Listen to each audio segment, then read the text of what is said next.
कश्मीर में रिजर्वेशन का मुद्दा इस वक्त गरमाया हुआ है।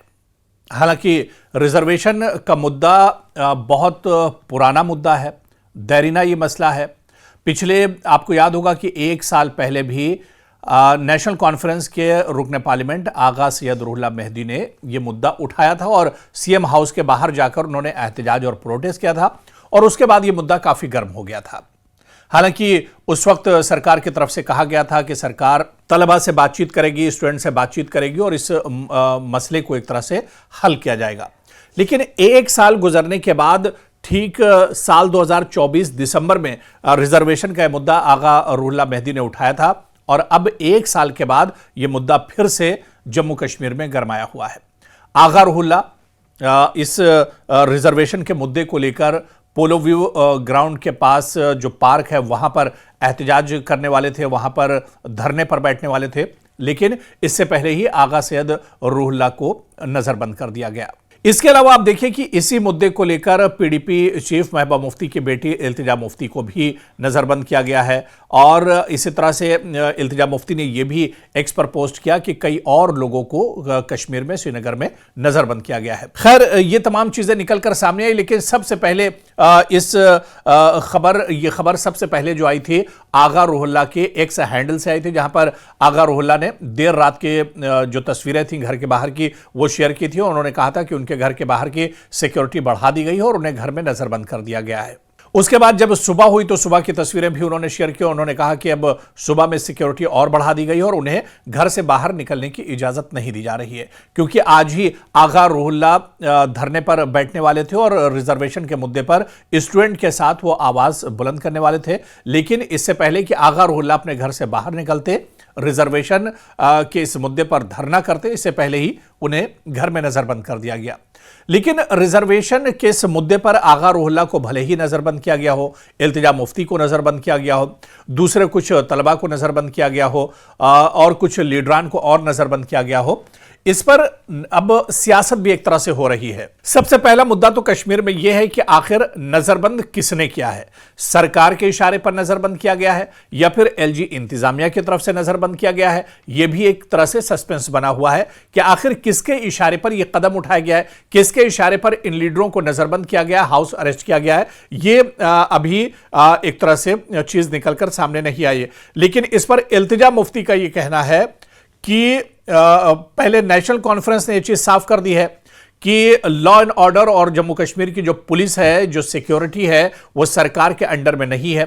इस वजह से एलजी इंतजामिया की तरफ से एक कदम उठाया गया होगा और नेशनल कॉन्फ्रेंस ने कहा कि इस बारे में सरकार को कोई जानकारी नहीं है। यानी सरकार ने एक तरह से इस पर क्लियरेंस दे दिया है, सरकार ने साफ कर दिया है कि नेशनल कॉन्फ्रेंस सरकार, उमर अब्दुल्ला सरकार का लीडरों को नजरबंद करने में कोई रोल या कोई किरदार नहीं है। इस वजह से अब एलजी इंतजामिया को ही और एलजी मनोज सिन्हा को ही इस पर आखिरी फैसला लेना है। उनकी मोहर लग जाएगी और उसके बाद रिजर्वेशन का पूरा मामला एक तरह से क्लियर हो जाएगा। इस वजह से इस पर सियासत नहीं होनी चाहिए थी। क्या कुछ एनसी लीडर ने कहा इस पूरे मामले को लेकर, रिजर्वेशन को लेकर? पहले उनका बयान, शेख बशीर का बयान हम आपको सुनाते हैं और उसके बाद आगे इस पर हम चर्चा करेंगे। जहां तक नजरबंद करने का ताल्लुक है, ये तो सारे पावर्स एलजी के पास हैं। हम ना किसी को छोड़ सकते हैं ना नज़रबंद कर सकते हैं। जहाँ तक उनके प्रोटेस्ट का ताल्लुक है, जब उन्होंने पहला प्रोटेस्ट कराया था लड़कों का कश्मीर में, तो उस वक़्त हम समझते थे कि ठीक है, किसी भी चीज़ को उभारना, लोगों में ले जाना अच्छी बात है। हालांकि पार्टी के मंशूर के ख़िलाफ़ था, इसलिए कि कोई भी चीज़ टेबल पे हो सकती है, वो सड़क पे नहीं हो सकती। सड़क पे जो बात होती है वो टेबल पे नहीं होती। तो बहरहाल उसके बाद बड़ी पॉलिटिक्स हुई और जिस इशू के ऊपर वो आज प्रोटेस्ट करने वाले थे या कहते थे प्रोटेस्ट करना है, उस पर जम्मू कश्मीर की गवर्नमेंट ने बाज़ाब्ता फैसला ले लिया है। उन्होंने जो फैसला लिया है वो एलजी साहब के पास भेज दिया है, जैसा कि यूटी में होता है। जब तक वो वापस नहीं आए तब तक उसके ऊपर कोई टिप्पणी नहीं हो सकती है। तो ये जो आगा साहब हैं, ये पता नहीं किसके हाथों में खेल रहे हैं, क्या करना चाहते हैं। कश्मीर एक सेंसिटिव जगह है, वहाँ लोगों को या नौजवानों को भड़काया नहीं जाना चाहिए। आसान होता है लोगों को ले जाना और सड़क पे खड़े कर देना, लेकिन उनको किसी लॉजिकल कंक्लूजन तक ले जाना बहुत मुश्किल होता है। तो अब जिस इशू के ऊपर वो बात कर रहे थे, उस इशू पे जब सब कमेटी बनी, सब कमेटी की रिपोर्ट कैबिनेट में गई, कैबिनेट ने फैसला लिया, अब इसका तो इंतजार करना चाहिए, उसके बाद ही क्या कहा जा सकता है कि ये दुरुस्त है कि ना दुरुस्त है। ये आगा रोहला साहब गलत रास्ते पे चल रहे हैं। इलेक्टेड रिप्रेजेंटेटिव से बात होती है, जो लोगों ने चुन के भेजे हैं, चाहे वो बीजेपी है, कांग्रेस है, कोई और इंडिपेंडेंट है, उनके साथ बात होगी कि जनाब आप हमें बताइए कि इस पर क्या जिन लोगों को इलेक्ट, अब जो चीज बन के आई है, जो कैबिनेट में गई है, कल असेंबली जब शुरू हो जाएगी बहस करेंगे। तो शेख बशीर का साफ ये कहना है कि रिजर्वेशन का मामला अब एलजी के पास है और फाइल एलजी के पास है। इस तरह से एलजी इस मामले पर जब मोहर लगाएंगे ये तस्वीर साफ हो जाएगी। लेकिन आगा रुहुल्ला या फिर पीडीपी या अपोजिशन के दूसरे जो लीडरान हैं उनका ये मानना है कि ये दरअसल ऐसा कुछ नहीं है और जिस तरह से सरकार कह रही, सरकार की नीयत साफ नहीं है।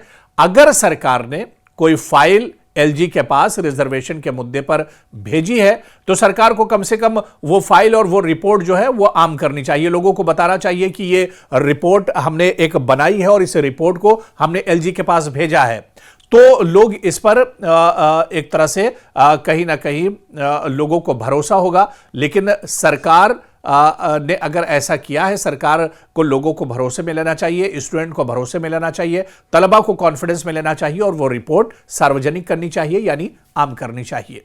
लेकिन अब दरअसल पूरा मामला क्या है? दरअसल यहां पर इशू यह है कि आगा रुहुल्ला इस पूरे मुद्दे को उठा रहे हैं और इस पूरे मुद्दे को अब पीडीपी भी एक तरह से उठाना चाह रही है। आपको याद होगा कि साल 2024 में जब आगा रुहुल्ला ने स्टूडेंट के साथ रिजर्वेशन का यह मुद्दा सबसे पहले उठाया था और सीएम हाउस के बाहर एहतजाज और धरना किया था, सरकार के खिलाफ उन्होंने आवाज बुलंद की थी। उस वक्त भी इल्तिजा मुफ्ती और पीडीपी के कई लीडर थे जो उन्होंने भी वहीदुर रहमान पर्रा हो या दूसरे जो लीडर हों, उन्होंने भी सीएम हाउस के बाहर एहतजाज किया था और उन्होंने भी सरकार के खिलाफ इस मुद्दे को लेकर आवाज बुलंद की थी। तो ऐसे में अब कहीं ना कहीं इस पूरे मुद्दे पर एक तरह से सियासत भी हो रही है। हालांकि इस सियासत के बीच सबसे बड़ा जो नुकसान है वो तलबा का हो रहा है। तलबा ये कह रहे हैं कि हमें हमारा हक मिलना चाहिए, इस पर सियासत नहीं होनी चाहिए और इसे सियासत की नज़र से नहीं देखा जाना चाहिए। लेकिन सियासी पार्टियां मौके की तलाश में रहती हैं और वो कहीं ना कहीं इस पूरे मुद्दे पर एक तरह से सियासत कर रही है। हालांकि इस सियासत के बीच जो सबसे बड़ा नुकसान है वो तलबा बिरादरी का है, स्टूडेंट का है। स्टूडेंट अपने आप को ठगा हुआ महसूस कर रहे हैं। स्टूडेंट का ये कहना है कि जनरल कैटेगरी का सबसे ज़्यादा नुकसान जो रिजर्वेशन पॉलिसी अभी मौजूदा जो रिजर्वेशन पॉलिसी है तरमीम के बाद की, उसमें सबसे ज्यादा जो नुकसान हो रहा है वो जनरल कैटेगरी के स्टूडेंट का हो रहा है और कश्मीर में सबसे ज्यादा जो स्टूडेंट हैं वो जनरल कैटेगरी के हैं। ऐसे में कहीं ना कहीं जनरल कैटेगरी के स्टूडेंट अपने आप को ठगा हुआ महसूस कर रहे हैं। इसी वजह से स्टूडेंट चाहते हैं कि इस पर सियासत नहीं होनी चाहिए, बल्कि सरकार को, अपोजिशन को, सबको एक साथ मिल बैठकर इस पूरे मसले को हल करना चाहिए और यह मसला जितनी जल्दी हल होगा उतनी जल्दी तलबा को, स्टूडेंट्स को उनका हक एक तरह से मिल सकेगा, क्योंकि मौजूदा जो रिजर्वेशन पॉलिसी है वो जनरल कैटेगरी के स्टूडेंट के एक तरह से खिलाफ है।